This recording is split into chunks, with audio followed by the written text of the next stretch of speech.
ராமுவின் smart phone. Ramu ஒரு சாதாரண ஊழியர். அவருக்கு வயது 45. அவரது வாழ்க்கையில் எப்பொழுதும் பழைய பாணியையே பின்பற்றி வந்தார். அவருக்கு ஸ்மார்ட் போன் என்றால் ஒரே பயம். இந்த காலத்து பையன்கள் எல்லாம் போனில் தான் மூழ்கி இருக்காங்க என்று எப்பொழுதும் சொல்லிக் கொண்டிருப்பார். ஆனால் அவரது அலுவலகத்திற்கு புதிதாக வந்த மேனேஜர் ஒரு நாள் கூறினார், ராமு சார், இனிமேல் எல்லா வேலைகளும் ஆன்லைன்ல தான். உங்களுக்கு ஸ்மார்ட் போன் இல்லையா? ராமுவின் முகத்தில் வேர்வை வந்தது. இல்லைங்க, எனக்கு அது எல்லாம் வேண்டாம். பழைய போனே போதும். மேனேஜர் சிரித்தார். இல்ல சார், இது கம்பெனி பாலிசி. அனைவருக்கும் ஸ்மார்ட் போன் தேவை. அன்று முதல் ராமுவின் திண்டாட்டம் தொடங்கியது. அவரது மகன் முரளி, அப்பா, நீங்க ஒரு ஸ்மார்ட் போன் வாங்கிக்கோங்க என்றான். ராமு பெருமூச்சு விட்டார். சரி, வாங்கிக்கிறேன். ஆனால் நீயே எனக்கு எல்லாம் கற்றுக் கொடுக்க வேண்டும். முரளி மகிழ்ச்சியாக சல்யூட் அடித்து, நோ ப்ராப்ளம் அப்பா, நானே கற்றுத் தருகிறேன் என்று சொன்னான். அடுத்த வாரம் ராமு ஒரு பிராண்டட் ஸ்மார்ட் போனை வாங்கினான். முரளி அதை அவனிடம் கொடுத்தான். இப்பொழுது இதை ஆன் பண்ணுங்க. ராமு போனை பார்த்தான். எப்படி ஆன் பண்ணுவது? முரளி பொறுமையாக காண்பித்தான். இந்த பவர் பட்டனை அழுத்தி வைத்திருங்க. ராமு அழுத்தினார். ஸ்கிரீன் ஒளிந்தது. அவருக்கு ஒரே ஆச்சரியம். டேய், இது மந்திரம் போல இருக்கே. ராமு சிரித்தான். இது எல்லாம் சாதாரணம் அப்பா. இப்போ நீங்க ஒரு ஆப் ஓபன் பண்ணுங்க. ராமு குழப்பத்துடன் பார்த்தார். ஆப்னா என்ன? ஓபன் என்ன? முரளி விளக்கினான். இந்த ஐகான்களின் ஒன்றை தொட வேண்டும். ராமு ஒரு ஐகானை தொட்டார். திடீரென ஒரு பெரிய வாய்ஸ் கேட்டது. ஹாய் கூகுள், நான் உங்களுக்கு எப்படி உதவலாம்?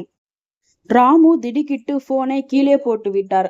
அடப்பாவுமே, இதுக்குள்ள ஒரு மனுஷன் தான் இருக்கான். முரளி சிரித்து கொண்டே போனை எடுத்தான். அப்பா, இது கூகுள் அசிஸ்டன்ட். நீங்க கேக்குற கேள்விகளுக்கு பதில் சொல்லும். ராமு ஐயத்துடன் கேட்டார். எதையாவது கேட்டு பார்க்கலாமா? முரளி தலையாட்டினான். ராமு கூகுளை கேட்டார். என்னுடைய பெயர் என்ன? கூகுள் பதிலளித்தது. உங்கள் பெயர் ராமகிருஷ்ணன் என்று நினைக்கிறேன். ராமுவின் கண்கள் விரிந்தன. ஐயோ, இது என் பெயரை கூட தெரிஞ்சுக்கிட்டு இருக்கு. முரளி சொன்னான். அப்பா, இது உங்கள் கான்டாக்ட் லிஸ்டை பார்த்துத்தான் சொல்கிறது. ராமு மேலும் சோதிக்க விரும்பினான். இன்று மழை பெய்யுமா? கூகுள் உடனே வானிலை அறிக்கையை தெரிவித்தது. ராமு ஆச்சரியத்தில், இது ஒரு ஜோதிடர் மாதிரி இருக்கே. முரளி சிரித்தான். இதைவிட நிறைய செய்யலாம். ராமு திடீரென யோசனை சொன்னார். இதுல ரசிகன் வேலை பார்க்குமா? முரளி குழப்பத்துடன் கேட்டான். என்னப்பா? ராமு விளக்கினார். நான் வீட்டுக்கு வரும்பொழுது ரசிகன் ஆட்டோமேட்டிக்கா ஓடணும். முரளி முகத்தை தட்டி கொடுத்தான். அப்பா, இது ஸ்மார்ட் போன். ராமு ஏமாற்றத்துடன் சொன்னார். அட பரவாயில்லை, இதுல என்ன செய்யலாம்? முரளி கண்டுபிடித்தான். நீங்கள் கேமரா திறந்து செல்ஃபி எடுக்கலாம். ராமு கேமரா திறந்தார். தன்னை பார்த்து ஷாட் எடுக்க முயன்றார். ஆனால் பிரேம் தவறாக இருந்தது. அவர் தொட்டதும் திடீரென ஒரு ஃபில்டர் பயன்பாட்டில் வந்தது. அவரது முகம் நாய் முகமாக மாறியது. ராமு அலறினார். ஐயோ, எனக்கு நாய் வந்துவிட்டதே. முரளி சிரித்து கொண்டே ஃபில்டரை மாற்றினான். ராமு மீண்டும் தன்னை பார்த்து நிம்மதியடைந்தார். சரி, இனிமேல் நான் இதை எதுக்கு வைத்திருக்கிறேன்? முரளி சொன்னான். வாட்ஸ்அப்பில் பேசலாம், யூடியூப் பார்க்கலாம். ராமு கேட்டார். யூடியூப்ல என்ன? முரளி ஒரு பாட்டை போட்டான். ராமுவுக்கு ரொம்ப பிடித்தது. ஆனால் அடுத்த நிமிடம் ஒரு விளம்பரம் வந்தது. உங்கள் தோல் பிரச்சனைகளுக்கு இந்த கிரீம். ராமு கோபத்துடன் கேட்டார். இது என்ன?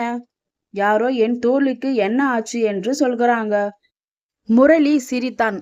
அப்பா, அது விளம்பரம், ஸ்கிப் பண்ணலாம். ராமு மனம் நொந்து போனை மூடினார். இந்த ஸ்மார்ட் போன்ல எல்லாம் இருக்கு, ஆனால் எனக்குத்தான் ஸ்மார்ட்னஸ் இல்ல. முரளி தைரியமூட்டினான்.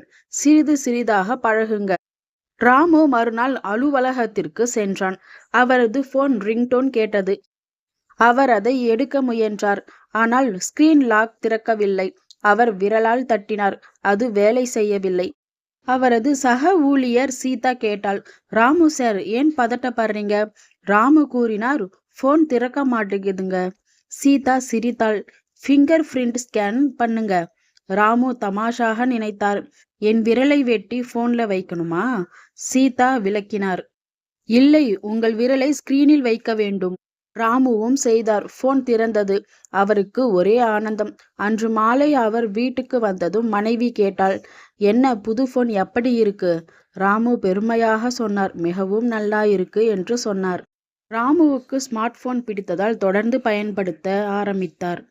இதே போல சூப்பரான ஸ்டோரிஸ் கேட்கணுமா? அப்போ என்னோட சேனலை சப்ஸ்கிரைப் பண்ணிக்கோங்க. அடுத்த ஸ்டோரியில் சந்திக்கலாம். பாய்.